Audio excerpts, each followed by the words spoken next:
Naubusan na naman ng gasolina. Paano na kaya to? Wala pa naman akong pera. Superman? Hindi! Ako lang to! Si Super Chuper! Super Chuper! Super Chuper?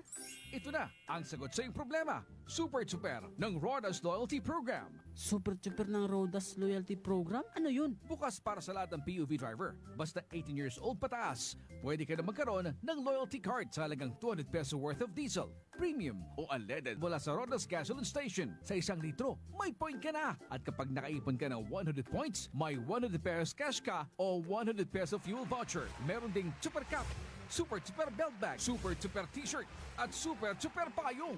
Depende sa naipon mong points. Kung gusto mong ipalit ang points, ipakita mo lang iyong loyalty card sa RNY Gasoline Station Monday to Friday, 9 a.m. to 5 p.m. O ano pang hinihintay mo? Sali na sa Super Chuper ng Rodas Loyalty Program para kahit wala kang panggas, sagot ka ng loyalty card. Wow! Ang galing naman! Sige, kukuha ako niyan. Pero pautangin mo muna ako ha. Panggas lang. Sige, pero bayaran mo ako ha. Super Chuper ng Rodas Loyalty Program. Para sa iba pang detalye, magtungo lamang sa anumang Rodas Gasoline Stations. Promo period is from January 18 to December 31, 2025. Per DTI Fair Trade Permit Number OCM-001, Series of 2025. Radyo natin, top of the hour news break. Magandang hapon, narito ang balita sa oras na ito. Nagkaloob ng kabuang halagang 1.5 million pesos na seaweed farm implements ang Office of the Provincial Agriculturist, katuwang ang Bureau of Fisheries and Aquatic Resources o BFARMI Maropa sa 150 beneficiaries mula sa Barangay Buri at inasakan sa isla ng Ilin, bayan ng San Jose ngayong araw ika-20 ng Pebrero sa PGO San Jose Sub-Office.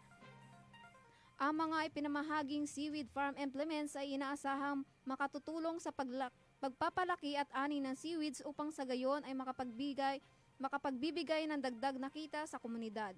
At yan ang mga balita mula sa Philippine Information Agency Occidental Mindoro. Ako si Angelica Agustin para sa radyo natin Top of the Hour News Break.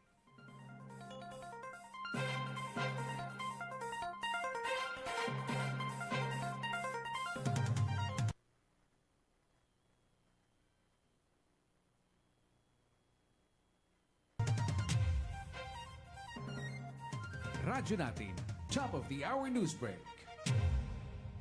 Your friendly neighborhood station.